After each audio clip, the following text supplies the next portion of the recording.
Hello hi everyone welcome back to simple blogs with Durga. ఇవాళ వచ్చేసి మన ఛానల్లో గోరు చిక్కుడుకాయల మసాలా గ్రేవీ కర్రీ ఎలా చేయాలో చూద్దాము. చాలామంది పిల్లలు గోరు చిక్కుడుకాయ అనేది అస్సలు తినరండి.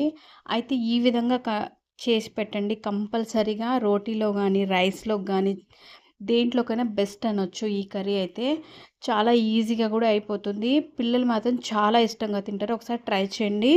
వేడివేడి అన్నంలో ఈ కర్రీ వేసుకొని తింటే ఇంకా చెప్పనక్కర్లేదు.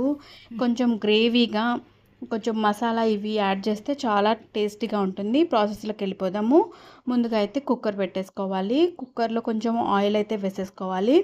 తర్వాత పోపు దినుసులు, ఆవాలు, జీలకర్ర వేసేసుకొని అవి బాగా ఫ్రై అవ్వాలి. తర్వాత కరివేపాకు కొంచెం వేసేసుకోవాలి. కరివేపాకు వేసిన తర్వాత అది కూడా కొంచెం ఫ్రై అయిన తర్వాత ఉల్లిపాయలు, పచ్చిమిర్చి వేసేసుకోవాలి. పెద్ద ఉల్లిపాయ అయితే ఒకటి కట్ చేసి వేసేసాను. 4-5 పచ్చిమిర్చి అయితే చీల్చేసేసుకున్నాను. తర్వాత మిక్సీ జార్లోకి వేయించిన పల్లీలు ఒక 2 స్పూన్లు, టేబుల్ స్పూన్స్ అనమాట. తర్వాత కాజు పచ్చివే వేసాను ఇక్కడ ఒక టేబుల్ స్పూను. చిన్నులపాయలు ఒక 10. తర్వాత గార్లిక్ లీవ్స్ అంటారు కదా అవి. తర్వాత పసుపు, కారము, ఉప్పు రుచికి సరిపడా ఉప్పు, కారం రుచికి ఎంత తింటామో దాన్ని బట్టి వేసేసుకోండి. తర్వాత ఎండు కొబ్బరి పొడి అయితే వేసేసుకోవాలి. అది వేసి ఇలా మిక్సీ అయితే పట్టేసుకోవాలి మెత్తగా. మరీ మెత్తగా కాకుండా ఇలా అయితే పడితే సరిపోతుంది. ఇలా చూడండి, ఈ విధంగా అయితే ఉంది. తర్వాత ఉల్లిపాయలు, పచ్చిమిర్చి ఫ్రై అయ్యాయి కదా. తర్వాత టమాటాలు ఒక 2 చిన్న సైజు టమాటాలు అయితే కట్ చేసి వేసాను ఇక్కడ నేను. తర్వాత అది బాగా ఫ్రై అయిన తర్వాత అల్లం వెల్లుల్లి పేస్ట్ ఒక 2 స్పూన్లు వేసాను. అవి కూడా బాగా ఫ్రై అయిన తర్వాత ఉప్పు కొంచెం వేసేసుకోవాలి. ఉప్పు వేసిన తర్వాత చిక్కుడుకాయలు ఉన్నాయి కదా, గోరు చిక్కుళ్ళు, అవైతే వేసేసుకున్నాను ఇక్కడ. ఇవి వేసేసుకొని బాగా దీంట్లో ఈ ఆయిల్లో బాగా ఫ్రై చేసేసుకోవాలి. ఇలా గెంటెతోటి బాగా కలిపేసేసుకోవాలి. ఇలా కలిపేస్తే ఉప్పు అనేది పడుతుంది దీనికి.